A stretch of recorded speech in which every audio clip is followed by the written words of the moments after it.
മക്കയിൽ നിന്ന് വന്ന 1000-ലേറെ വരുന്ന സൈന്യം, അവരുമായി നേരിട്ട യുദ്ധമാണ്. മക്കയിൽ നിന്ന് ഒരുപാട് ദൂരത്തും മദീനയിൽ നിന്ന് ഒരു 100-120 കിലോമീറ്റർ അകലെയും മാത്രം നിൽക്കുന്ന ബദർ എന്ന് പറയുന്ന സ്ഥലം. അവിടെ വെച്ച് നടന്ന യുദ്ധമല്ലേ റമളാൻ 17 നടന്ന ബദർ യുദ്ധം. ബദർ യുദ്ധം നടക്കുന്ന സമയം സൈനബ് ബീവി മക്കയിലാണ്. ബീവി മദീനത്തേക്ക് വന്നിട്ടില്ല, ബീവി ഹിജ്റ ചെയ്തിട്ടില്ലെന്ന്. ബീവി റളിയല്ലാഹു അൻഹ മക്കയിലാണ് 2 മക്കളോടൊപ്പം. യുദ്ധം നടന്നു കഴിഞ്ഞപ്പോൾ ബീവി മക്കക്കാരോട് ചോദിച്ചു, മാദാ ഫഅല അബീ, എൻ്റെ ഉപ്പ എന്താണ് ചെയ്തത്? എൻ്റെ ഉപ്പയുടെ അവസ്ഥ എന്താണ്? എൻ്റെ ഉപ്പാക്ക് എന്തെങ്കിലും സംഭവിച്ചോ? അവർ പറഞ്ഞു, ഇല്ല, നിന്റെ ഉപ്പയും അനുയായികളും ആ യുദ്ധം വിജയിച്ചു. അത്ഭുതമായിരുന്നു. പിന്നെ ചോദിച്ചു, മാദാ ഫഅല സൗജി, എൻ്റെ ഭർത്താവിൻ്റെ അവസ്ഥ എന്താണ്? അത്രക്ക് സ്നേഹമായിരുന്നു ഭർത്താവിന് ഇങ്ങോട്ടും സൈനബ് ബീവിയെ അത്രക്ക് ഇഷ്ടമായിരുന്നു. നിന്റെ ഭർത്താവിനെ അവര് യുദ്ധത്തടവുകാരനായി പിടിച്ചിട്ടുണ്ട്, കൊല്ലപ്പെട്ടിട്ടില്ല. പക്ഷെ അദ്ദേഹം തോറ്റുപോയ സൈന്യത്തിന്റെ ഭാഗമായി ഇതിന്റെ പേരിൽ ജയിച്ച സൈന്യം തോറ്റുപോകുന്ന സൈന്യങ്ങളെ യുദ്ധത്തിന്റെ തടവുകാരായി പിടിക്കും. അവർക്ക് മോചനദ്രവ്യം കൊടുത്താലാണ് അവരെ വിട്ടയക്കുന്നത്. അങ്ങനെ സൈനബേ, നിന്റെ ഭർത്താവ് അബുൽ ആസ് ഇബ്നു റബീഅ അവിടെ പിടിക്കപ്പെട്ടിട്ടുണ്ട് എന്ന് പറഞ്ഞു. മഹദിയുടെ മനസ്സിൽ വേദനയായി. ഖുറൈശികൾ ഓരോരുത്തരെയും മോചിപ്പിക്കാൻ വേണ്ടി മോചനദ്രവ്യങ്ങൾ മക്കയിൽ നിന്ന് കൊടുത്തുവിടും, സമ്പത്ത്. അങ്ങനെ ഓരോരുത്തരെയും അവരെ മോചിപ്പിക്കും. സൈനബ് ബീവിയെ വിവാഹം ചെയ്ത പുതിയ പിളയല്ലേ, എങ്ങാനും മനസ്സ് മാറിയാലോ എന്ന് വിചാരിച്ച് ഖുറൈശികൾ അബുൽ ആസ് ഇബ്നു റബീഅനെ മോചിപ്പിക്കാനുള്ള ഒരു പൈസയും കൊടുത്തുവിട്ടില്ല. അത് സൈനബ് ബീവിക്ക് വിഷമമായി. ബീവി റളിയല്ലാഹു അൻഹ കഴുത്തിൽ അണിഞ്ഞിരുന്നൊരു മാലയുണ്ട്. ആ മാല മദീനത്തേക്ക് കൊടുത്തയച്ചു. തന്റെ ഭർത്താവ് അബുൽ ആസ് ഇബ്നു റബീഅനെ മോചിതരാക്കാനുള്ള പണമായിട്ട് കൊടുത്തയച്ചു, റാൻസം ചെയ്യാനായിട്ട്.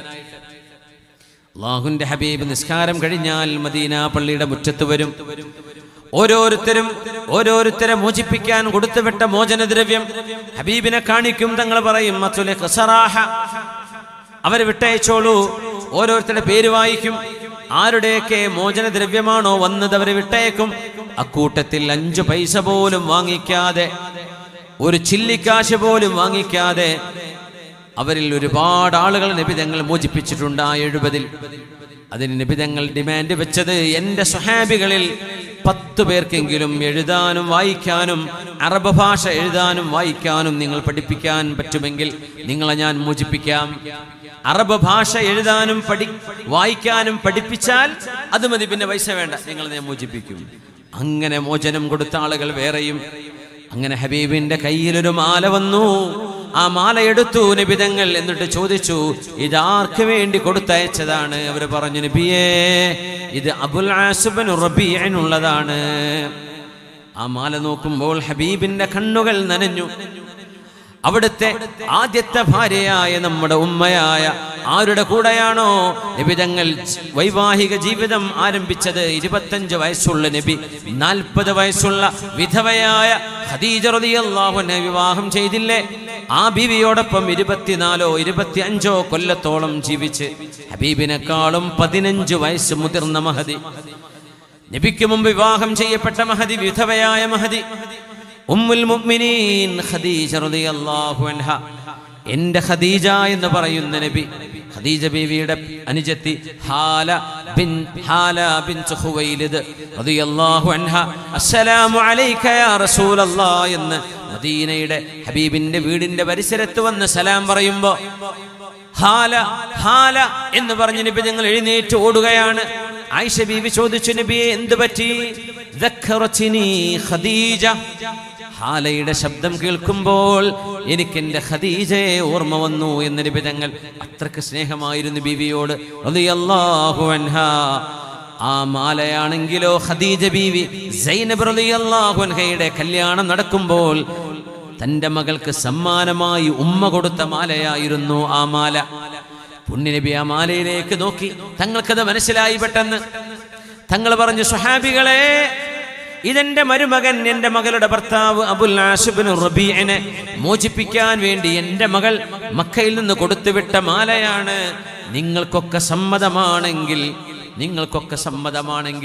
ഇതെന്റെ ഖദീജയുടെ കഴുത്തിൽ കിടന്ന മാലയാണ്, അത് മുഅ്മിനീങ്ങളുടെ ഉമ്മയാണ്, വിശ്വാസിനികളുടെ മാതാവാണ് ഖദീജ റളിയല്ലാഹു അൻഹ. നിങ്ങളുടെ ഉമ്മയുടെ കഴുത്തിൽ കിടന്ന മാലയാണ്. ഈ മാല ഞാൻ സ്വീകരിക്കുന്നില്ല, ഇതെന്റെ സൈനബിനെ തിരിച്ചു കൊടുക്കാൻ പറഞ്ഞ് അബുൽ ആസ് ഇബ്നു റബീഇനെ ഞാൻ മോചിപ്പിക്കുന്നതിന് നിങ്ങൾക്ക് ആർക്കെങ്കിലും വിരോധമുണ്ടോ? അവരൊക്കെ പറഞ്ഞു, റസൂലേ സമഅൻ വത്വാഅ, സമഅൻ വത്വാഅ, അങ്ങെന്ത് പറഞ്ഞുവോ അതാണ് നബിയെ ഞങ്ങൾക്ക് ഒരു ഇലാഖ്, അങ്ങയുടെ തൃപ്തിയാണ് നബിയെ ഞങ്ങൾക്ക് വേണ്ടത്, ഞങ്ങൾക്ക് മറ്റൊന്നും അഭിപ്രായമില്ല. അങ്ങനെ അബുൽ ആസ് ഇബ്നു റബീഅ നബി തങ്ങൾ വിളിക്കുന്നു സ്വല്ലല്ലാഹു അലൈഹി വസല്ലം. അബുൽ ആസ് ഇബ്നു റബീഇനെ മോചനം കൊടുത്തിട്ട് അരികത്തേക്ക് വിളിച്ചു. സ്വഹാബികൾ ആരും കാണാതെ ഒരു മതിലിന്റെ മറവിൽ കൊണ്ടുപോയി തന്റെ മകനോട് നബി തങ്ങൾ ഒരു സ്വകാര്യം പറഞ്ഞു. ആ സ്വകാര്യം ഇങ്ങനെയായിരുന്നു, അബുൽ ആസ് ഇബ്നു റബീഅ ഈ മാല സൈനബിന്റെ കയ്യിൽ കൊണ്ടുപോയി കൊടുക്കുക. അബുൽ ആസ് ഇബ്നു റബീഅ ഇന്നല്ലാഹ അമറനി അൻ നുഫർരിഖ ബൈനൽ മുസ്ലിമത്തി വൽ കാഫിർ. അബുൽ ആസ് ഇബ്നു റബീഅ നീ കാഫിറും എൻ്റെ മകൾ സൈനബ് മുസ്ലിമത്തുമാണ്. അതുകൊണ്ട് അള്ളാഹുവിന്റെ നിയമം ഇറങ്ങിയിട്ടുണ്ട്. ഒരു മുസ്ലിമത്തായ പെണ്ണിന്റെ കൂടെ ഒരു കാഫിറായ പുരുഷന്, അല്ലെങ്കിൽ മുസ്ലിമായ പുരുഷന്റെ കൂടെ കാഫിറത്തായ ഒരു പെണ്ണിന് ഭാര്യയായി ജീവിക്കാൻ പാടില്ല. അതുകൊണ്ട് എൻ്റെ മോൾ സൈനബിനെ എന്നെ ഏൽപ്പിക്കുമോ? മദീനയിലേക്ക് അവളെ പറഞ്ഞയക്കുമോ? ഒന്നും ചിന്തിക്കാതെ അബുൽ ആസ് തങ്ങൾ പറഞ്ഞു, നഅം യാ റസൂലല്ലാഹ്, എൻ്റെ ഇഷ്ടപ്പെട്ട ഭാര്യയാണ്, എൻ്റെ മക്കളുടെ ഉമ്മയാണ്. പക്ഷേ നിങ്ങളുടെ നിയമം അങ്ങനെയാണെങ്കിൽ, എൻ്റെ മോളെ മദീനയിലേക്ക് ഞാൻ പറഞ്ഞേക്കണമെന്നങ്ങ് പറയുകയാണെങ്കിൽ ഞാൻ അതിന് തയ്യാറാണ് നബിയെ, ഞാൻ പറഞ്ഞേക്കാം. കഥയറിയാതെ ഭർത്താവിന്റെ മോചനവും കാത്ത് ഉറങ്ങാതെ ഉറക്കമിളച്ചു നിൽക്കുന്ന മോള് മഹദിയായ സൈനബ് റളിയല്ലാഹു അൻഹ, ഫാത്തിമ ബീവിയുടെ ജ്യേഷ്ഠത്തി, ഉമ്മു കുൽസൂം ബീവിയുടെ, റുഖയ്യ ബീവിയുടെ ജ്യേഷ്ഠത്തി, ഏറ്റവും മുതിർന്ന മോള് മക്കയിൽ കാത്തിരിക്കുകയാണ്. അബുൽ ആസ് ഇബ്നു റബീഅ ഒരു പകലിൽ മദീനയിൽ നിന്ന് മോചിതനായി ഓടി വരുന്നു. തന്റെ ഭർത്താവിനെ സ്വീകരിച്ച് കെട്ടിപ്പിടിച്ചവർ കരഞ്ഞു. എന്നിട്ട് സൈനബ് റളിയല്ലാഹു അൻഹ അബുൽ ആസ് ഇബ്നു റബീഅയോട് ചോദിച്ചു, മൽ ഖബർ, എന്താണ് മദീനയിൽ നിന്നുള്ള വിവരം, എന്താണ്? അബുൽ ആസ് ഇബ്നു റബീഅ മറുപടി കൊടുത്തു, സൈനബേ, സന്തോഷമുള്ളൊരു കാര്യമുണ്ട്, എന്നാൽ ദുഃഖമുള്ളൊരു കാര്യവുമുണ്ട്. സന്തോഷമുള്ളത് ഞാൻ മോചിതനാണ്, ദുഃഖമുള്ളത് നിന്റെ കൂടെ ഇനി ജീവിക്കാൻ എനിക്ക് പാടില്ല എന്ന് നിന്റെ ഉപ്പ എന്നോട് പറഞ്ഞിട്ടുണ്ട്. എന്തേ കാരണം? ഞാൻ മുസ്ലിമല്ലല്ലോ, നീ മുസ്ലിമത്താണ്. ഇന്നല്ലാഹ അമറനി അൻ നുഫർരിഖ ബൈനൽ മുസ്ലിമത്തി വൽ കാഫിർ എന്ന് നിന്റെ ഉപ്പ എന്നോട് പറഞ്ഞു. നിന്നെ മദീനത്തേക്ക് അയക്കാൻ എന്നോട് ഏൽപ്പിച്ചിട്ടുണ്ട്. സൈനബ് റളിയല്ലാഹു അൻഹ കരയാൻ തുടങ്ങി. ആ നിമിഷം മുതൽ പിന്നെ അവർ തൊലി ചേർന്ന് നിന്നിട്ടില്ല, വിട്ടുനിന്നു. അബുൽ ആസ് ഇബ്നു റബീഅ വിശ്വാസി ആയിരുന്നില്ലെങ്കിലും ഇസ്ലാമിന്റെ നിയമങ്ങളെ ബഹുമാനിച്ചിരുന്നു, ആദരിച്ചിരുന്നു. അങ്ങനെ ഉണ്ടാവും കുറെ ആളുകൾ, അവർ മുസ്ലിം ഒന്നും ആയിരിക്കില്ല, പക്ഷെ വാങ്ക് വിളിക്കുമ്പോൾ അവർ മിണ്ടാണ്ടിരിക്കും, മടക്കുത്ത് വെച്ച് ഇത് അഴിച്ചിരിക്കും, അവർ ബഹളം ഉണ്ടാക്കൂല. വാങ്ക് വിളിക്കുമ്പോൾ ശാന്തമായിരിക്കും. അവർക്കറിയാം ഇത് ഒരു വിശ്വാസത്തിന്റെ ഭാഗമാണ്, അതിനെ അലങ്കോലപ്പെടുത്തരുത്. അവർ വിശ്വാസികളൊന്നും ആയിരിക്കണമെന്നില്ല. അബുൽ ആസ് ഇബ്നു റബീഅ സൈനബിനോട് പറഞ്ഞു, സൈനബേ റളിയല്ലാഹു അൻഹയോട്, ഇൽഹഖീ ബിവാലിദിക്, നിന്റെ പിതാവിന്റെ അരികത്തേക്ക് പോയിക്കോ, മദീനത്തേക്ക് പോയിക്കോ. അങ്ങനെ രണ്ട് മക്കളെയും കൊണ്ട് ഹബീബിന്റെ മോൾ സൈനബ് റളിയല്ലാഹു അൻഹ മദീനയിലേക്ക് വരികയാണ്. ആ യാത്രയിലുടനീളം സൈനബ് ബീവി ചോദിച്ചു, അബുൽ ആസേ, എൻ്റെ ഈ രണ്ട് പിഞ്ചു മക്കളെയും എന്നെയും വേണ്ടെന്ന് വെക്കാൻ മാത്രം അവിശ്വാസം മതിയോ നിങ്ങൾക്ക് കൂട്ടിന്? ഒന്ന് ഇസ്ലാം സ്വീകരിച്ചുകൂടെ? നിങ്ങൾക്ക് ഞങ്ങളെയും എന്നെയും എൻ്റെ മക്കളെയും വേണ്ടെന്നാണോ നിങ്ങൾ പറയുന്നത്?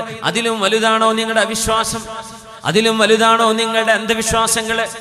അബുൽ ആസേ, ഞങ്ങളുടെ കൂടെയുള്ള ജീവിതത്തെക്കാളും വലുതാണോ നിങ്ങളുടെ ഈ ആവേശത്തോടുകൂടെ കൊണ്ടു നടക്കുന്ന അവിശ്വാസമെന്ന് സൈനബ് റളിയല്ലാഹു അൻഹ ചോദിക്കുമ്പോൾ അതിന് മറുപടി പറയാതെ മൗനിയായി നിന്ന് അവിശ്വാസത്തിൽ തന്നെ നിലകൊള്ളുന്ന അബുൽ ആസ് ഇബ്നു റബീഅ ഹബീബായ നബിയുടെ അരികത്തേക്ക് മോളെ കൊണ്ട് ചെന്ന് ആക്കി കൊടുത്തു മദീനയിൽ. അബുൽ ആസ് തിരിച്ചു പോന്നു. വർഷങ്ങൾക്ക് ശേഷം 6 വർഷം കഴിഞ്ഞു. 6 വർഷം ഇവർ രണ്ടുപേരും പിന്നെ കാണുന്നില്ല, കണ്ടിട്ടില്ല. 6ാമത്തെ വർഷം ഫലസ്തീനിലേക്കൊരു യാത്ര പോയി അബുൽ ആസ് ബിൻ റബീ തിരിച്ചു വരുമ്പോ ഒരു കച്ചവട സംഘത്തെ ആംബുഷ് ചെയ്യേണ്ട ഒരു ഘട്ടമുണ്ടായി. ഇവിടെ മഹാനായ സെയ്ദ് ഇബ്നു ഹാരിസ റളിയല്ലാഹു അൻഹുവിന്റെ നേതൃത്വത്തിലുള്ള സ്വഹാബികൾ ആ കച്ചവട സംഘത്തെ മദീനയിൽ കൊണ്ടുവന്നു. അവരുടെ സമ്പത്ത്, മുസ്ലിമീങ്ങളുടെ സമ്പത്ത് കൊള്ളയടിച്ചതായിരുന്നു.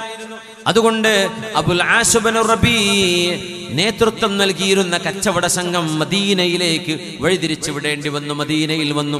മദീനയുടെ പരിസരത്ത് അവരെ മുഴുവനും അവരെ നിർത്തുകയാണ് ഉണ്ടായത്. അല്ലാഹുവിന്റെ ഹബീബ് പോയി നോക്കും, കൂട്ടത്തിൽ തന്റെ മരുമകനുണ്ട് അബുൽ ആസ് ബിൻ റബീ. അല്ലാഹുവിന്റെ റസൂലിനോട് ചോദിച്ചു, എന്റെ ഭാര്യയായ സൈനബ്, എന്റെ മക്കളായ അലിയും ഉമാമയും, നബിയേ എന്റെ മക്കളെ ഞാനൊന്ന് കണ്ടോട്ടെ. മക്കളെ കാണാൻ വേണ്ടി വീട്ടിലേക്ക് പോകുമ്പോ സൈനബ് ബീവി ചോദിച്ചു, അബുൽ ആസേ ഇനിയും സമയമായിട്ടില്ലയോ? ആരാണ് അല്ലാഹുവിന്റെ റസൂൽ മുഹമ്മദ് നബി തങ്ങൾ ആരാണെന്നറിയാൻ ഇനിയും സമയമായില്ലേ? ഈ നിരന്തരമായ ചോദ്യങ്ങൾ, സൈനബ് റളിയല്ലാഹു അൻഹയുടെ ഇടപെടലുകൾ. ഒരു ഭാര്യയെ കൊണ്ട് നന്നാവുന്ന എത്ര ഭർത്താക്കന്മാർ, ഭർത്താവിനാൽ നന്നാവുന്ന എത്രയോ ഭാര്യമാർ, അങ്ങനെയൊക്കെ ഉണ്ടല്ലോ. സൈനബ് ബീവിയുടെ വാക്കുകളാണ് അബുൽ ആസ് ബിൻ റബീഇന്റെ ചിന്തകളെ മാറ്റിമറിച്ചത്. വീണ്ടും ചോദിച്ചു, അബുൽ ആസേ എത്ര സ്നേഹത്തോടെ കഴിഞ്ഞവരാണ് നമ്മൾ, എത്ര സന്തോഷത്തോടെ ജീവിച്ചവരായിരുന്നു നമ്മൾ. ആ നമ്മുടെ ജീവിതത്തെ കലർത്തിക്കളഞ്ഞത്, കലക്കിക്കളഞ്ഞത്, ഇല്ലായ്മ ചെയ്തത് നിങ്ങളുടെ അവിശ്വാസമല്ലേ? എന്നെയും എൻ്റെ മക്കളെയും വേണ്ടെന്ന് വെക്കാൻ മാത്രം വലുതാണോ നിങ്ങളുടെ കുഫർ എന്ന് ചോദിച്ചു സൈനബ് റളിയല്ലാഹു അൻഹ. അപ്പോഴും അതിന് മറുപടിയില്ല. മഹാനായ അഷ്റഫുൽ ഹൽഖ് സ്വല്ലല്ലാഹു അലൈഹി വസല്ലമ തങ്ങളുടെ പ്രിയപ്പെട്ട മരുമകനായി അന്ന് വിവാഹമോചിതനായി നിൽക്കുന്ന സമയം മഹാനായ അല്ലാഹുവിന്റെ ഹബീബിന് വേദനയുണ്ട്. തന്റെ മകൾ ഒറ്റയ്ക്കാണ് സൈനബ് ബീവി റളിയല്ലാഹു അൻഹ. അങ്ങനെ ഒരു ദിവസം ഹബീബിന്റെ മുമ്പിൽ വരുന്നു അബുൽ ആസ് ബിൻ റബീ. യാ റസൂലല്ലാഹ്, അല്ലാഹുവിന്റെ റസൂലേ എന്ന് ആദ്യമായി അമ്മോശനെ വിളിച്ചു. അഷ്ഹദു അല്ലാ ഇലാഹ ഇല്ലല്ലാഹ് വ അഷ്ഹദു അന്ന മുഹമ്മദർ റസൂലുള്ളാഹ്. ഒരാളുടെയും നിർബന്ധത്തിന് വഴങ്ങാതെ, ഒരാളുടെയും സ്വാധീനത്തിന് വഴങ്ങാതെ, ആരുടെയും പ്രലോഭനങ്ങൾക്ക് വഴങ്ങാതെ വർഷങ്ങളായി 6 കൊല്ലമായി ഒരുങ്ങി കാണാൻ പോലും കഴിയാതെ ജീവിച്ച ഒരു ജീവിതം ഇനി ഒരുമിക്കാൻ പോവുകയാണ്. റസൂലേ, ഞാൻ ഇസ്ലാം സ്വീകരിക്കുന്നു. ആരുടെയും നിർബന്ധത്തിന് വഴങ്ങിയല്ല, ആരും എന്നെ പ്രലോഭിച്ചതുകൊണ്ടുമല്ല, എൻ്റെ ഭാര്യയുടെ പ്രലോഭനമല്ല ഇത്. എൻ്റെ ഭാര്യ എന്നിൽ ചെലുത്തിയ ചില ചിന്തകളാണിത്. എനിക്ക് ബോധ്യപ്പെട്ടു അങ്ങയുടെ കൂടെയുള്ളത് സത്യമാണ്, അങ്ങയുടെ കൂടെയുള്ളത് ധർമ്മമാണ്. ഏകദൈവ വിശ്വാസമല്ലേ അങ്ങ് ലോകത്തോട് പറയുന്നത്? അതിന് പകരമായി ഒരു ചില്ലി കാശ് പോലും അങ്ങ് ആളുകളോട് ചോദിക്കുന്നില്ലല്ലോ. ദാരിദ്ര്യത്തിൽ ജീവിക്കുന്ന അങ്ങ് പ്രയാസങ്ങൾ മുഴുവനും തരണം ചെയ്യുന്നത് ജനങ്ങൾക്ക് തൗഹീദിന്റെ ആശയം കൈമാറാൻ വേണ്ടിയല്ലയോ? അതുകൊണ്ട് ഞാൻ വിശ്വസിക്കുകയാണ്. അഷ്ഹദു അല്ലാ ഇലാഹ ഇല്ലല്ലാഹ് വ അഷ്ഹദു അന്ന മുഹമ്മദർ റസൂലുള്ളാഹ്. അങ്ങനെ സൈനബ് റളിയല്ലാഹു അൻഹയുടെ ജീവിതത്തിലേക്ക് തന്റെ ഭർത്താവ് അബുൽ ആസ് ബിൻ റബീ റളിയല്ലാഹു അൻഹുവായി തിരിച്ചു വന്നു. പക്ഷേ ആ വരവിന് അധികം ദൈർഘ്യമുണ്ടായില്ല. സൈനബ് റളിയല്ലാഹു അൻഹ 1 വർഷം കഴിഞ്ഞപ്പോഴേക്കും വഫാത്തായി. തന്റെ ഭാര്യയുടെ വിയോഗം സഹിക്കാൻ കഴിയാതെ, ആ സ്നേഹം വേണ്ടുവരുവോളം വേണ്ടിടത്തോളം കിട്ടാതെ, ദാഹം തീരാതെ നിന്ന ഭർത്താവ് സൈനബ് റളിയല്ലാഹു അൻഹുവിന്റെ വഫാത്ത് കഴിഞ്ഞ് 6 മാസം കഴിഞ്ഞപ്പോഴേക്കും അബുൽ ആസ് ബിൻ റബീ റളിയല്ലാഹു അൻഹുവും ലോകത്തോട് വിട പറഞ്ഞു. നമ്മൾ ആലോചിക്കേണ്ടത്, ശുദ്ധമായ ഖുർആൻ, അള്ളാഹുവിന്റെ വചനം ഇത് സത്യമാണ്, ധർമ്മമാണ് എന്ന് ബോധ്യപ്പെടാൻ ചില ആളുകൾക്ക് സമയമെടുക്കും. ചില ആളുകൾക്കത് പെട്ടെന്നാണ്. ചില ആളുകൾക്ക് ഒരുപാട് സംശയങ്ങൾ നിവാരണം ചെയ്യേണ്ടി വരും. റസൂലുള്ളാഹി സ്വല്ലല്ലാഹു അലൈഹി വസല്ലമ തങ്ങളെ വിശ്വസിക്കണമേ, അറിയണമേ, അള്ളാഹുവിന്റെ വചനങ്ങളെ അറിയണമേ എന്ന് ഹബീബായ നബി സല്ലല്ലാഹു അലൈഹി വസല്ലം തങ്ങൾ ഉത്ബോധനം ചെയ്യുന്നതിൻ്റെ ആ ഒരു സത്ത ഉൾക്കൊള്ളാൻ ചില ആളുകൾക്ക് സമയമെടുത്തു. എന്നാൽ അതിൻ്റെ കാരണക്കാരായി വർത്തിച്ചത് അവരവരുടെ വീടുകളിൽ കഴിയുന്ന സഹധർമ്മിണികളായി കഴിയുന്ന ഭാര്യമാർ, ഉമ്മമാർ, സഹോദരിമാർ, അവരുടെ വാക്കുകളിലൂടെ ഉണ്ടായ ഫലനം, അതിന്റെ സ്വാധീനം വലുതായിരുന്നു. പറയുന്നത് ആർക്കാരിലൂടെയാണ് ഹിദായത്തിന് കാരണമാവുക എന്ന് പറയാൻ കഴിയില്ല. നമ്മൾ ഓരോരുത്തരും വലിയൊരു സാധ്യതയുടെ മുമ്പിലാണ്. അതുകൊണ്ട് ഒരു അവസരം വന്നുവിടുമ്പോൾ അത് നഷ്ടപ്പെടാതെ സൂക്ഷിക്കുക. നമ്മളെ കൊണ്ട് ആരെങ്കിലും ഒരാൾ നന്നാവുകയാണെങ്കിൽ ഈ ലോകം കിട്ടുന്നതിനേക്കാളും ഖൈറതാണെന്ന് മഹാനായ റസൂലുള്ളാഹി സ്വല്ലല്ലാഹു അലൈഹി വസല്ലം. അല്ലാഹുമ്മ സ്വല്ലി അലാ سيدنا محمد وعلى آل سيدنا محمد وبارك وسلم عليه. اللهم صل على سيدنا محمد وعلى آل سيدنا محمد وبارك وسلم عليه. ഇവിടുത്തെ ഹദറത്തിലേക്ക് അല്ലാഹു നമ്മുടെ സ്വലാത്തുകൾ എത്തിച്ചു കൊടുക്കട്ടെ. അതിൻ്റെ പുണ്യവും വെളിച്ചവും അല്ലാഹു നമ്മുടെ മനസ്സിലും ജീവിതത്തിലും വീട്ടിലും നാട്ടിലും കുടുംബത്തിലും അല്ലാഹു നൽകട്ടെ. എല്ലാ ശർറുകളിൽ നിന്നും അല്ലാഹു കാത്ത് രക്ഷിക്കട്ടെ. ശൈത്വാനിയും ഇൻസിയും അർദിയും സമാവിയുമായ എല്ലാവിധ ഫിത്നകളിൽ നിന്നും അല്ലാഹു കാത്ത് രക്ഷിക്കട്ടെ. നമ്മുടെ രോഗങ്ങൾക്ക് അല്ലാഹു ശിഫ നൽകട്ടെ. മരിച്ചുപോയവർക്ക് അല്ലാഹു മഗ്ഫിറത്തും റഹ്മത്തും ചെയ്യട്ടെ. ആമീൻ യാ റബ്ബൽ ആലമീൻ. ആയിഷ ബീവി റളിയല്ലാഹു അൻഹ, ഉമ്മുന, നമ്മുടെ ഉമ്മയാണ് ആയിഷ ബീവി റളിയല്ലാഹു അൻഹ. ആലിമത്താണ്, പണ്ഡിതയാണ് ആയിഷ ബീവി റളിയല്ലാഹു അൻഹ. അത്വാ ഇബ്നു അബീ റബാഹ് റളിയല്ലാഹു അൻഹു അടക്കം, മുസ്ലിം ഇബ്നു യസാർ എന്നവരടക്കം പ്രഗത്ഭരായ താബിഈങ്ങൾ മഹദിയിൽ നിന്ന് കേട്ടുപഠിച്ച എത്രയോ ഹദീസുകളുണ്ട്, ഫിഖഹിന്റെ മസ്അലകളുണ്ട്. ഒരു 18 വയസ്സ് വരെ ഹബീബിന്റെ കൂടെ നടന്ന ഒരു കുസൃതി കാലമേ നമുക്ക് ആയിഷ ബീവിയും തങ്ങളും തമ്മിലുള്ള ബന്ധങ്ങളിൽ നമുക്ക് ഹദീസിൽ കാണുള്ളൂ. അത് കഴിഞ്ഞ് വീണ്ടും 40 വയസ്സ് വരെ ജീവിച്ച് 60 വയസ്സ് വരെ ജീവിച്ച് വഫാത്തായ മഹദിയാണ് ആയിഷത്തു സിദ്ദീഖ റളിയല്ലാഹു അൻഹ. 60 വയസ്സുണ്ട് വഫാത്താകുന്നത്. നമ്മൾ 18 വയസ്സ് വരെയുള്ള ഹദീസേ നമുക്ക് കാണുള്ളൂ. അതിനുശേഷം മഹദിയുടെ ഒരു പാണ്ഡിത്യത്തിൻ്റെ ജീവിതമുണ്ട്. തങ്ങളുടെ വഫാത്തിന് ശേഷം പിന്നെ ഇൽമിന് വേണ്ടി മഹദി ഇരുന്നതാണ്, ജനങ്ങൾക്ക് ഇൽമ പറഞ്ഞു കൊടുക്കാൻ. ഹിജാബ് വെച്ചിട്ട് ഹിജാബിന്റെ മറവിൽ നിന്നുകൊണ്ട് ആയിഷ ബീവി റളിയല്ലാഹു അൻഹയോട് സ്വഹാബിമാർ മസ്അലകൾ വന്ന് ചോദിച്ചു പഠിക്കുമായിരുന്നു. അങ്ങനത്തെ പണ്ഡിതയാണ് മഹദിയായ ആയിഷത്തു സിദ്ദീഖ റളിയല്ലാഹു അൻഹ. ഉർവത്ത് ബിൻ സുബൈർ എന്നവരെ, അസ്മാ ബീവിന്റെ മോനാണ്, ആയിഷ ബീവിയുടെ ജ്യേഷ്ഠത്തിന്റെ മകൻ സുബൈർ ബിൻ അവ്വാം എന്ന ഹവാരി റസൂലില്ലാഹ്, സുബൈരിൻ തുൽഹത്തിൻ വ അബി ഉബൈദ എന്നൊക്കെ ബുസ്രി ഇമാം പാടിയ സ്വർഗത്തിലേക്ക് പോകുന്ന 10 പേരിൽ തങ്ങൾ പേരെടുത്ത് പറഞ്ഞ ഒരു മഹാനു കൂടിയാണ് അസ്മാ ബീവിയുടെ പുതിയാപ്പിള സുബൈർ ബിൻ അവ്വാം റളിയല്ലാഹു അൻഹു. അവരുടെ മകൻ ഉർവത്ത് ബിൻ സുബൈർ എന്നവര് കാല് മുറിക്കപ്പെട്ട് വലിയൊരു പരീക്ഷണത്തിന് വിധേയനായ താബിഈയാണ്. മഹാനവറുകൾ ആയിഷ ബീവിയോട് പറയുമായിരുന്നു, മാ അജബു മിൻ ഇൽമികി ബികിതാബില്ലാഹി വലാ ബിസുന്നതി റസൂലില്ലാഹ്. ഉമ്മ, ആയിഷ ബീവിയെ ഉമ്മ എന്നാ വിളിക്കുക. അവരും അവരുടെ അനുജൻ അബ്ദുല്ലാഹി ഇബ്നു സുബൈർ എന്നവരും റളിയല്ലാഹു അൻഹു സ്വഹാബിയാണ്. മദീനയിൽ ആദ്യം പ്രസവിക്കപ്പെട്ട മോനാണത്. ആയിഷ ബീവിയെ തന്നെ ഉമ്മ അബ്ദുല്ല എന്നാ പറയാം, അബ്ദുല്ലാന്റെ ഉമ്മ. ആയിഷ ബീവിക്ക് മക്കളൊന്നുമില്ല. പിന്നെ അബ്ദുല്ലാന്റെ ഉമ്മ എന്ന് പറയുമ്പോൾ ഈ അബ്ദുല്ല ആരാന്നറിയോ? ജ്യേഷ്ഠത്തിന്റെ മോന അബ്ദുല്ലാഹി ഇബ്നു സുബൈർ. അവരും ഉർവത്ത് ബിൻ സുബൈർ എന്നവരും ആയിഷ ബീവി റളിയല്ലാഹു അൻഹയുടെ ഹിജ്റിലാണ് നിന്ന് പഠിച്ചതും വളർന്നതൊക്കെ. അതുകൊണ്ട് അവരൊക്കെ ഉമ്മ എന്നാ വിളിക്കുക. ആയിഷ ബീവി പ്രസവിച്ച ഉമ്മയല്ല, ഇളാമയാണ്, എന്നാലും അങ്ങനെ വിളിക്കുക. യാ ഉമ്മാ മാ അഅജബു മിൻ ഇൽമികി ബികിതാബില്ലാഹി വലാ ബിസുന്നതി റസൂലില്ലാഹ് വലാകിന്നി അഅജബു മിൻ ഇൽമികി ബിത്തിബ്. ആയിഷ ബീവി വിശുദ്ധമായ ഖുർആനും ഹദീസും അത് നിങ്ങൾക്കറിയും, നിങ്ങൾക്കതിൻ്റെ ഇൽമുണ്ട്. ആ ഇൽമിനെ പറ്റിയൊന്നും എനിക്ക് ഒരു അത്ഭുതമല്ല. കാരണം റസൂലുള്ളാഹി തങ്ങളുടെ ഭാര്യയായി ജീവിച്ച മഹദിയാണ്. പക്ഷേ കിതാബും സുന്നത്തൊക്കെ പഠിച്ചതിന്റെ പുറമെ നിങ്ങളിപ്പോ മെഡിസിനും മരുന്നും എഴുതി കൊടുക്കുന്നുണ്ടല്ലോ, എപ്പോഴാ ഡോക്ടറായത്? അതെനിക്ക് ഭയങ്കര അത്ഭുതമാണ്. വലാകിന്നി അഅജബു ബിഇൽമികി ബിത്തിബ്. നിങ്ങൾ എവിടെ നിന്നാ MBBS പഠിച്ചതെന്നൊക്കെ ചോദിച്ച പോലെ നിങ്ങൾ എവിടെ നിന്നാണ് ആയിഷ ബീവി മെഡിസിൻ പഠിച്ചത് എന്ന് ചോദിച്ചു ഉർവത്ത് ബിൻ സുബൈർ എന്നവരെ റളിയല്ലാഹു അൻഹു. അത് പഠിച്ചെടുത്തതാണ്. പെൺകുട്ടികളൊക്കെ പറയും കല്യാണം കഴിഞ്ഞാൽ പിന്നെ പഠിക്കാൻ പറ്റൂല. കല്യാണം കഴിഞ്ഞതിന് ശേഷമാണ് ആയിഷ ബീവി പണ്ഡിതയായി മാറിയത്. കല്യാണം കഴിച്ചതിന് ശേഷമാണ് ആയിഷ ബീവി റളിയല്ലാഹു അൻഹ ഹാഫിളത്തായത്. കല്യാണം കഴിഞ്ഞതിന് ശേഷമാണ് അവർ ഹദീസ് പണ്ഡിതയായി മാറിയത്, മുഫസ്സിറത്തായി മാറിയത്, ഫഖീഹത്തായി മാറിയത് ഒക്കെ കല്യാണം കഴിഞ്ഞതിന് ശേഷമാണ്. അതിനുശേഷമാണ് വലിയ മുദരിസത്തായി സേവനം ചെയ്തത്. ഒക്കെ കല്യാണത്തിന് ശേഷം, തങ്ങളെ വിവാഹം ചെയ്തതിന് ശേഷമാണ് സ്വല്ലല്ലാഹു അലൈഹി വസല്ലം.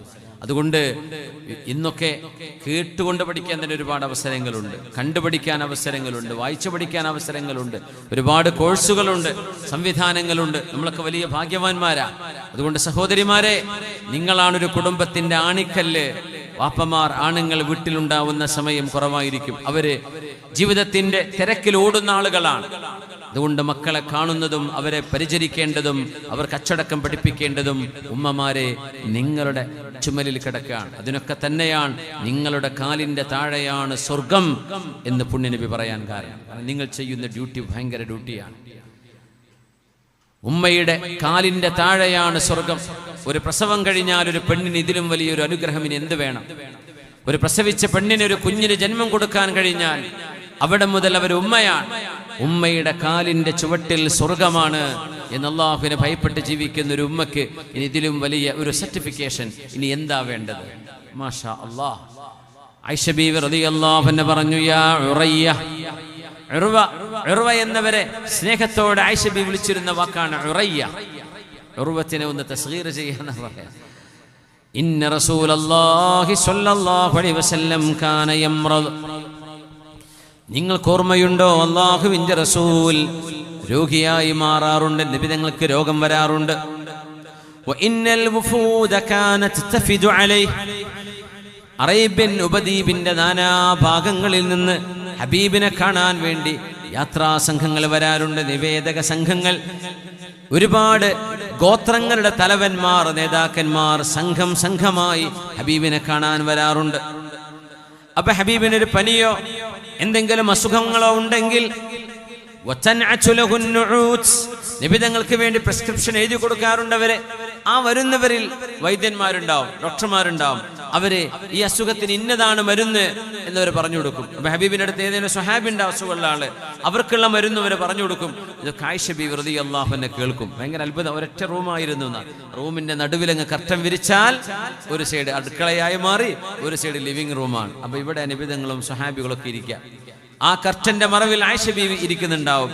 അവിടെ ഭക്ഷണം പാകം ചെയ്യുന്നുണ്ടാവും, വസ്ത്രം അലക്കുന്നുണ്ടാകും, വീട്ടിലെ കാര്യങ്ങളൊക്കെ ചെയ്യുന്നുണ്ടാകും. അങ്ങനെയാണ് ഖൗല ബിൻതു സഅലബ റളിയല്ലാഹു അൻഹ നിബിതങ്ങളോട് ഖദ് സമിഅ അല്ലാഹു ഖൗലല്ലതി തുജാദിലുക ഫീ സൗജിഹാ വതഷ്തകി ഇലല്ലാഹ് എന്ന് പറഞ്ഞ് ഹബീബായ നിബിതങ്ങളുടെ മുമ്പിൽ വന്ന് ഒരു പരാതി പറഞ്ഞ ആ ചരിത്രം ആയിഷ ബീവി റളിയല്ലാഹു അൻഹ പറയുന്നുണ്ട്. ഞാൻ കർട്ടന്റെ ഇപ്പുറത്തിരിക്കുന്നുണ്ട്, ഒരു റൂം, ഒരു കൊച്ചു റൂം. ആ റൂമിന്റെ ഇപ്പുറത്ത് വിരിച്ചിട്ട് ഞാൻ ഇപ്പുറത്തിരിക്കുന്നുണ്ട്. നബിതങ്ങളോട് സ്വന്തം ഭർത്താവ് തന്നെ ജാഹിലിയ്യ കാലത്ത് ത്വലാഖ് ചൊല്ലാൻ പറഞ്ഞിരുന്നൊരു വാക്കുണ്ട്, അൻസി അലയ്യ കദഹരി ഉമ്മി. ആ വാക്ക് ചൊല്ലി തന്നെ ത്വലാഖ് ചൊല്ലിയോ എന്ന് പേടിച്ച് അതിന്റെ മസ്അല അറിയാൻ വേണ്ടി നബിതങ്ങളോട് വന്ന് പരാതി പറഞ്ഞ ഖൗല ബീവി റളിയല്ലാഹു അൻഹ നബിതങ്ങളോട് സംസാരിച്ച സംസാരം ഞാൻ കേട്ടിട്ടില്ലായിരുന്നു. ആയിഷ ബീവി പറയാ, ഞാൻ അത്രയും അല്ലേ പറഞ്ഞത്. അത് വളരെ മനോഹരമായൊരു ചരിത്രമാണ്. ഉമർ റളിയല്ലാഹു അൻഹു ഖൗല ബീവിയെ കാണുമ്പോൾ അവസാന കാലം അവിടെ വഴിയിൽ നിന്നിട്ട് കുറേ നേരം ഖൗല ബീവിക്ക് പറയാനുള്ളതൊക്കെ പറഞ്ഞ് എല്ലാം തീർന്നിട്ടേ ഖൗല ബീവി എണീക്കുള്ളൂ, ഉമർ തങ്ങൾ എണീക്കുള്ളൂ. അപ്പോൾ ഉമർ തങ്ങളുടെ കൂടെയുള്ള ആളുകൾ പറയും, ഉമ്മാ നിങ്ങളൊന്ന് ഖലീഫയെ ഒന്ന് വിട്ടേക്കണം, ഒരുപാട് തിരക്കുള്ള ആളല്ലേ, നിങ്ങളിങ്ങനെ പഴയ കഥയും പറഞ്ഞ് അദ്ദേഹത്തിന്റെ സമയം കളയരുത് എന്ന് പറഞ്ഞപ്പോൾ ഉമർ റളിയല്ലാഹു അൻഹു ചോദിച്ചു, അതദരി മൻ ഹാദിഹി, ആരാണ് ഈ ഉമ്മ, നിനക്കറിയോ? ആരുടെ വർത്തമാനാ ഞാൻ ഈ കേട്ടതെന്നറിയോ? ഖദ് സമിഅ അല്ലാഹു ഖൗലല്ലതി തുജാദിലുക ഫീ സൗജിഹാ. അല്ലാഹു കേട്ടു എന്ന് റബ്ബ് തആല ആരുടെ വർത്തമാനത്തെ കുറിച്ചാണോ നബി തങ്ങൾക്ക് വഹയായി ഇറക്കിയത്, ആ പെണ്ണാണിത്. തന്റെ ഭർത്താവിനെ കുറിച്ച് പരാതി പറയാൻ ദുഹാറിന്റെ മസ്അല ഉമ്മത്തിനെ പഠിപ്പിക്കാൻ അവസരമുണ്ടായ ആ സംഭവത്തിന്റെ കാരണക്കാരിയായ ഖൗല ബിൻതു സഅലബ ബീവി റളിയല്ലാഹു അൻഹയാണിത് എന്ന് ഉമർ തങ്ങൾ, അല്ലാഹ് കേട്ട പെണ്ണാണിത്, പിന്നെ ഉമർ കേൾക്കണ്ടേ? അങ്ങനെ കുറെ നേരം അവരുടെ കൂടെ ഉമർ തങ്ങൾ സംസാരം കേട്ടിരിക്കുമായിരുന്നു പ്രായകാലത്ത്. ആയിഷ ബീവി പറയുന്നുണ്ട്, ഞാൻ ഈ കർട്ടൻ്റെ ബാക്കിലിരുന്ന് എൻ്റെ പണിയൊക്കെ ചെയ്തുകൊണ്ടിരിക്കുമ്പോൾ ഖൗല ബീവി നബി തങ്ങളോട് സംസാരിച്ച ഈ കഥ ഞാൻ കേട്ടിട്ടില്ല. അതാണ് 7 ആകാശങ്ങൾക്കപ്പുറത്ത് അള്ളാഹുവിൻ്റെ സൃഷ്ടികൾക്ക് അതീതനായ ഉലുവിലും അദമത്തിലുമുള്ള അല്ലാഹു ജല്ല ജലാലു റബ്ബ് തആല അലിയായ അല്ലാഹു അത് കേട്ടു. മിൻ ഫൗഖി 7 സമാവാത്, അങ്ങനെ ആയത്തിറങ്ങി. ഖദ് സമിഅ അല്ലാഹു ഖൗലല്ലതി തുജാദിലുക ഫീ സൗജിഹാ വതഷ്തകീ ഇലല്ലാഹ് വല്ലാഹു യസ്മഉ തഹാവുറകുമാ. നിങ്ങളുടെ സംഭാഷണം അല്ലാഹു കേട്ടു നബിയേ എന്ന് സൂറത്തുൽ മുജാദല ഇറങ്ങാൻ കാരണമായ സംഭവം ആയിഷ ബീവി റളിയല്ലാഹു അൻഹ പറയുന്നു. ഞാൻ അപ്പുറന്ന് കേട്ടിട്ടില്ല, അല്ലാഹു അത് കേട്ടു. അതാണ് നമ്മൾ ദ്വാരക്കുമ്പോഴേ നമ്മുടെ റൂമിനുള്ളൊന്നും എല്ലാം പറഞ്ഞാലും അല്ലാഹു അത് കേൾക്കും. ഇപ്പുറത്തെ റൂമിൽ തൊട്ടടുത്തിരിക്കുന്ന ആളത് കേട്ടിട്ടില്ലായിരിക്കാം, അവിടെ ഉറങ്ങുന്ന ആൾ കേട്ടിട്ടില്ലായിരിക്കാം, അടുക്കളയിലുള്ള ആൾ കേട്ടിട്ടില്ലായിരിക്കാം. നിങ്ങളുടെ മനസ്സിനെ കേൾക്കാൻ അല്ലാഹുവിന് കഴിയും എന്നതിൻ്റെ വലിയൊരു തെളിവാണ്, അടയാളമാണ് ഖൗല ബീവിയുടെ ഈ സംഭവത്തിൽ ആയത്തിറങ്ങിയത്. ഞാൻ കേട്ടിട്ടില്ല അപ്പുറത്തിരുന്നിട്ട്, പക്ഷെ അത് ആയത്തിറങ്ങിയപ്പോഴാണ് ഇതായിരുന്നു അവർ സംസാരിച്ചിരുന്നത് എന്ന വിഷയം ഞാൻ പോലും അറിയുന്നത് എന്ന് ആയിഷത്തു സിദ്ദീഖ റളിയല്ലാഹു അൻഹ. അപ്പോൾ യാത്രാ സംഘങ്ങൾ വരുന്ന കാലമാണ്, നിവേദക സംഘങ്ങൾ ഹബീബായ നബിയെ കാണാൻ വരുന്ന കാലമാണത്. കാനത്ത് ഇന്നൽ വുഫൂദ കാനത്ത് തഫിദു അലൈഹി വതൻഅതു ലഹു നുഊത്. നബി തങ്ങൾക്ക് അസുഖം വരുമ്പോൾ അവർ പല മരുന്നും പറഞ്ഞു കൊടുക്കും. ഫഅഹ്ഫദു ദാലിക് മിമ്മാ കാന യുഖാലു വയൂസഫു ലിറസൂലില്ലാഹ്. അല്ലാഹുവിൻ്റെ റസൂലിന് അവർ പറഞ്ഞു കൊടുക്കുന്ന മരുന്നുകൾ ഞാൻ അങ്ങനെ കേട്ടു പഠിക്കാറുണ്ട് എന്ന് ആയിഷ ബീവി റളിയല്ലാഹു അൻഹ. ഹബീബായ നബി തങ്ങൾ തന്നെ മരുന്നുണ്ട്. തിബ്ബുൻ നബവി, ദ പ്രൊഫറ്റിക് മെഡിസിൻ.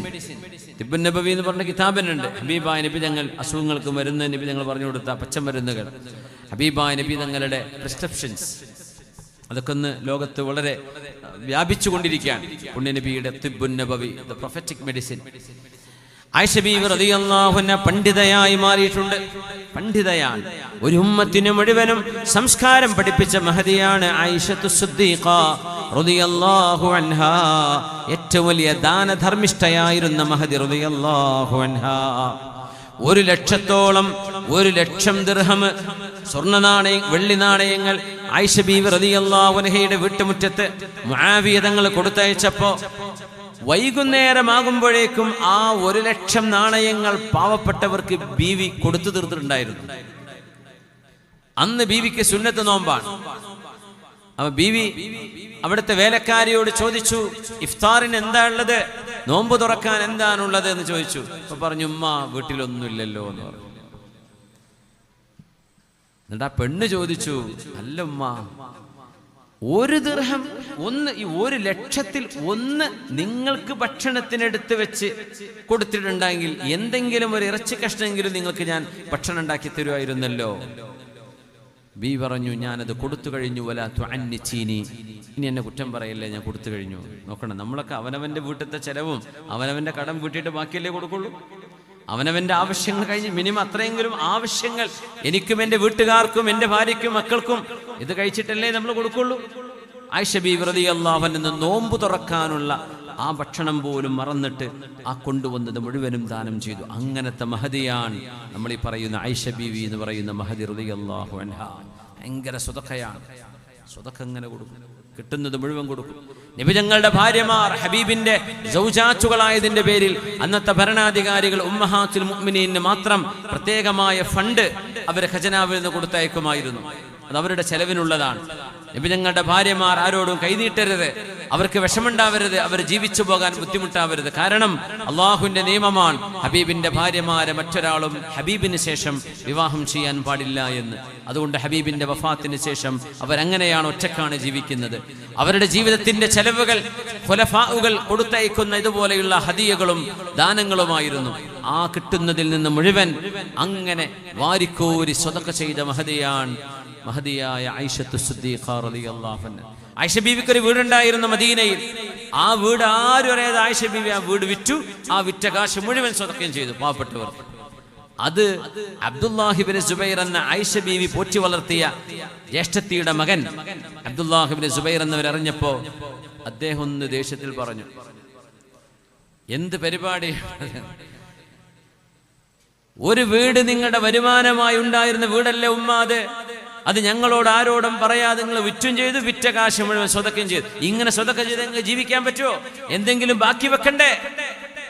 അത് പറഞ്ഞതിൽ ആയിഷ ബീവിയും അബ്ദുല്ലാഹി തങ്ങളും തെറ്റിയിട്ടുണ്ട്. കൊല്ലങ്ങളോളം തെറ്റിയിട്ടുണ്ട്. ആയിഷ ബീവി പറഞ്ഞു, എന്നോട് അവനത് പറയാൻ പാടില്ലായിരുന്നു, എന്നോടങ്ങനെ. ആയിഷ ബീവി ചീത്ത പറഞ്ഞതല്ല, ബീവിയുടെ ഈ ദാനധർമ്മശീലം പരിധി വിട്ടുപോയപ്പോ പറഞ്ഞു പോയതാണ്. ഇങ്ങനെ എല്ലാം കൊടുത്ത് വിറ്റ് തീർക്കുകയാണോ? ആയിഷ പറഞ്ഞു, ഇത് എന്റേതല്ലേ, അള്ളാന്റെ മാർഗത്തിലല്ലേ ഞാൻ കൊടുക്കുന്നത്. ഞാൻ ചെയ്യുന്ന ദാനത്തെ എന്തിനെന്റെ മകനും ജ്യേഷ്ഠത്തിയുടെ മോൻ എന്തിനെന്നോട് അതിനെ സംബന്ധിച്ച് പിറുപിറുക്കുന്നു എന്ന് ചോദിച്ചുകൊണ്ട് ആയിഷ റളിയല്ലാഹു അൻഹ പ്രേമിണ്ടാതെ കഴിഞ്ഞിട്ടുണ്ട്. പിന്നെ തെറ്റ് തീർന്നത് വേറെ ചരിത്രമാണ്, നമ്മൾ വേറെ വാതിൽ പറഞ്ഞിട്ടുണ്ട്. അത് ആയിഷ ബീവി റളിയല്ലാഹു അൻഹ അങ്ങനെയായിരുന്നു. മാഷാ അല്ലാഹ്, അത്രയും വലിയ ദാനശീലയായ മഹദിയാണ്. അവർ ചെയ്ത ദാനങ്ങളിൽ ഏറ്റവും വലിയ ദാനമാണ് സ്വന്തം ഖബറിന് വേണ്ടി മാറ്റിവെച്ചിരുന്ന സ്ഥലം റളിയല്ലാഹു അൻഹുവിന് കൊടുത്തത്. റൗള ഷരീഫ് എന്ന് നമ്മൾ പറയുന്ന അൽ ഹുജ്റത്തു ഷരീഫ, ശരിക്കും അതിന്റെ പേരതാണ് അൽ ഹുജ്റത്തു ഷരീഫ. പരിശുദ്ധമായ റൂം, പരിശുദ്ധമായ മുറി, പരിശുദ്ധമായ റൗള എന്ന് പറയുന്നത് ആ റൂമിന്റെയും മിമ്പറിന്റെയും ഇടയിലുള്ള സ്ഥലമാണ്. മാ ബൈന ബൈതി വ മിമ്പരി റൗളത്തും മിൻ റിയാദുൽ ജന്ന. അത് നബി തങ്ങളുടെ ഖബറാണിപ്പോ. ആ വീട് ആയിഷ ബീവിയുടെ വീടല്ലേ.